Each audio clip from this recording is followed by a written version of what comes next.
Good morning, children. I am Isaac, your English teacher. Today, we shall discuss the lesson The Summer of the Beautiful White Horse. This is the first chapter in the prescribed textbook, namely Snapshots. This is a story written by William Saroyan.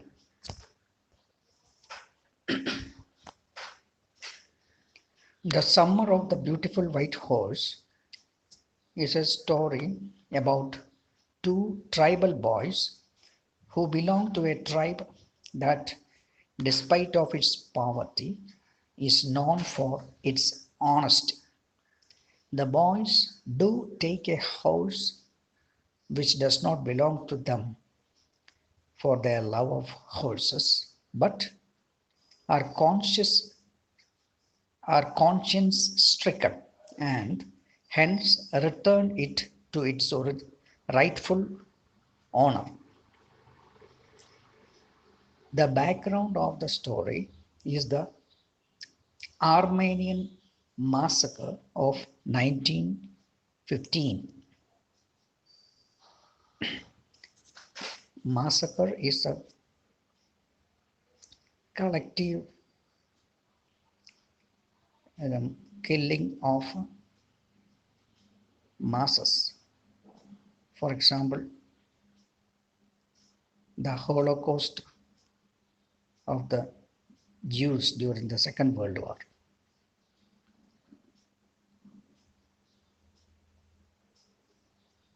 The Turkish government planned to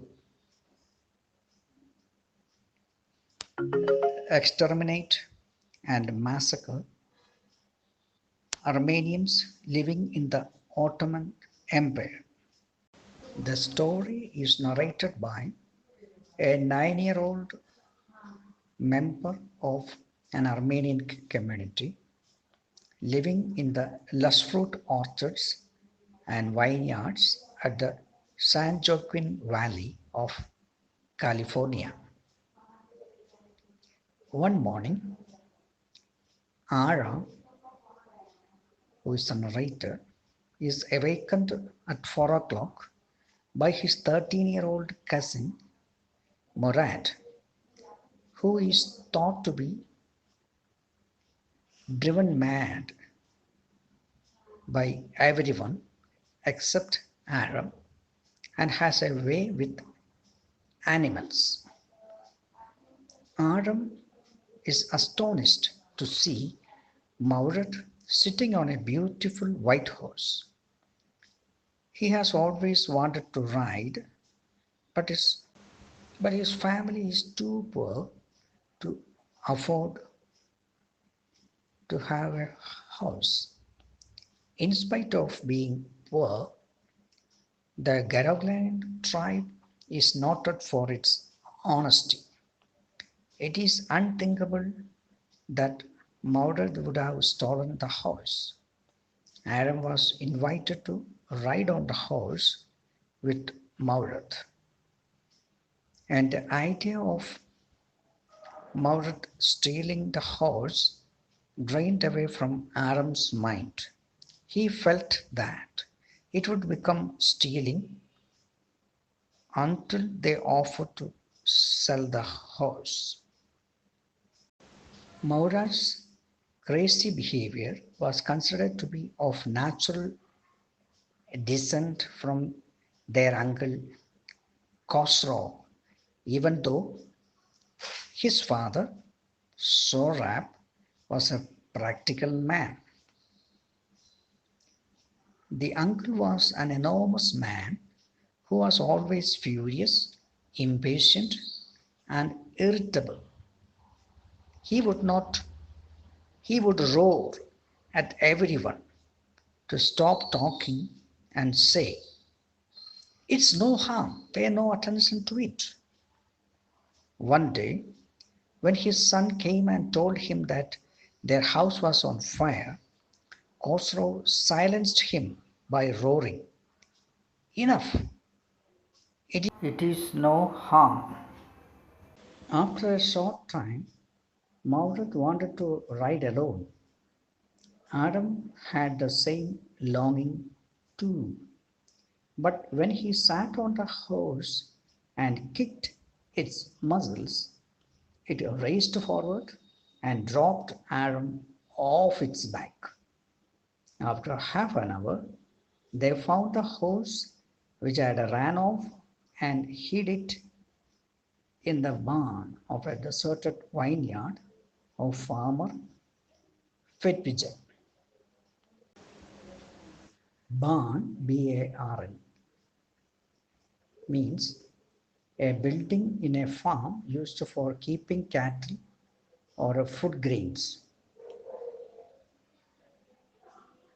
That afternoon, an Assyrian farmer named John Byro, a friend of Garaglanians, came to Adam's house.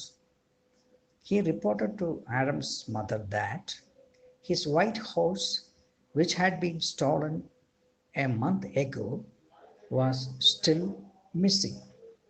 Hearing this, Adam concluded that Maudat must have had the horse for a month. Khosrow, who was at Adam's house when Byro came, shouted his dialogue. It is no harm to such an extent. Byro was forced to leave to avoid response.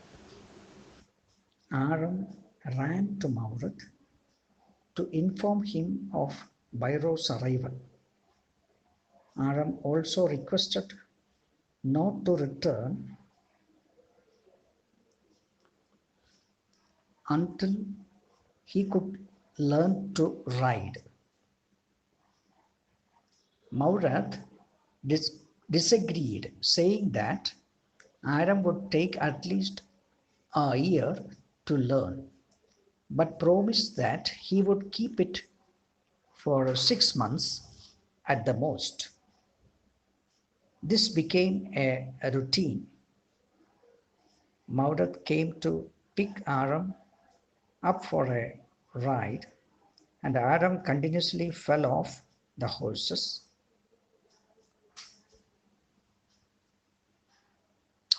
back after every attempt.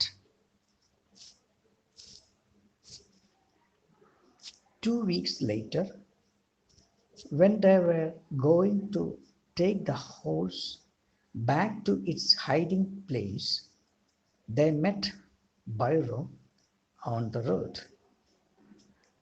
The farmer was extremely surprised. He said that the horse is a twin of my horse, and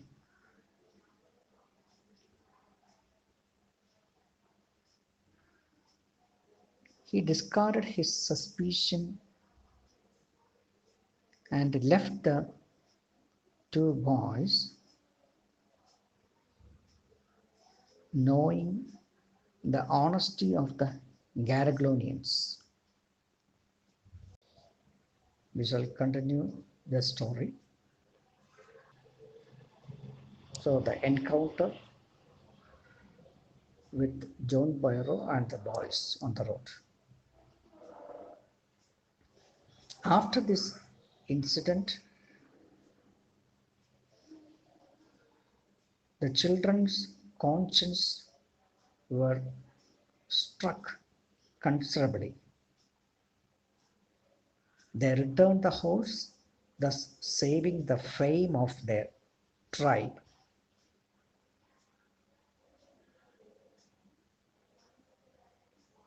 Now, the major characters. Aaron. He is the 9-year-old cousin of Maurad.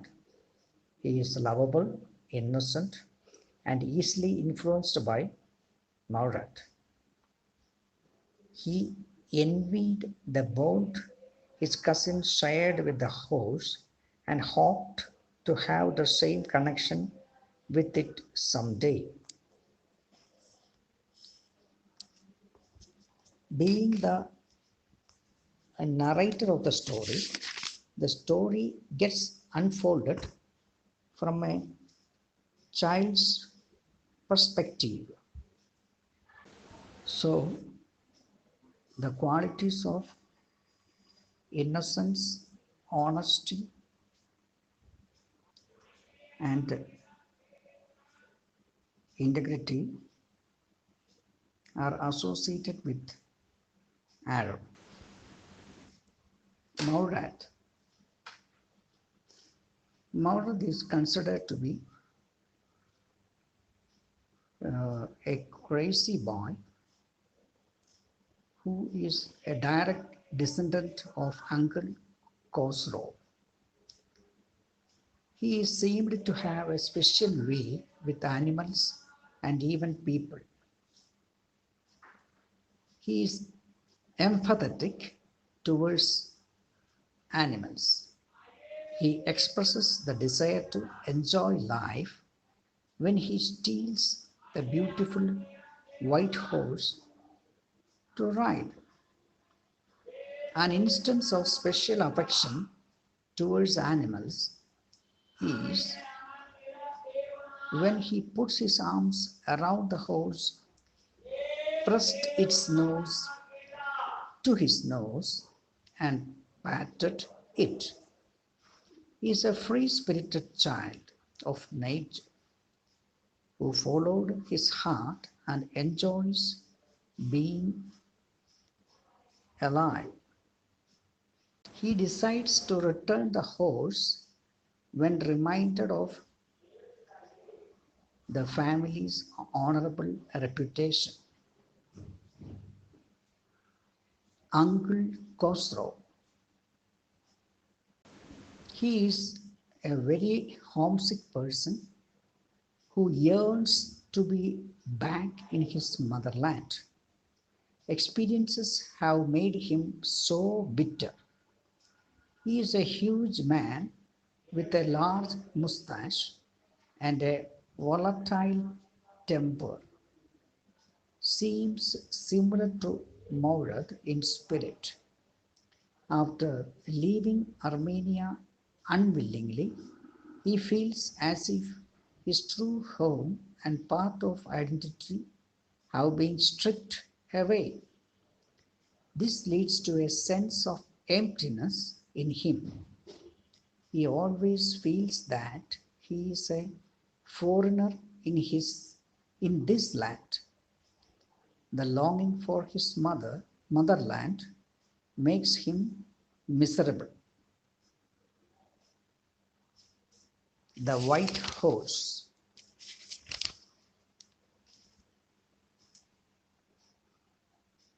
It is a symbol of purity and courage. It is also an emblem of innocence and uncaptivated spirit of the boys. The white horse represents the dreams and passions that people hold in their hearts. Both the horse and the two protagonists undergo transformation in their character and nature. The white horse's hostility is converted into being friendlier, just as the evolution of the boys' souls from frivolous, irresponsible people to responsible Samaritans. Garoganian tribe. It is an Armenian tribe which has a reputation for honesty that has been maintained for centuries. Despite of being extremely poverty stricken, they never resort to unfair means to get money. The members of their tribe value their pride, their integrity, and their beliefs in a right and a wrong perspective for long perspectives. For long centuries, their name has been synonymous with honesty. A reputation leads John Byrrow to believe that the horse he had seen must be a twin of his own horse. Aaron and Maurad have accepted to be poor to such an extent that they are able to laugh over it, crack jokes over it, and they term it as comical poverty. That is the end of the story. Thank you for listening and watching. I shall send the question answers next day. Bye.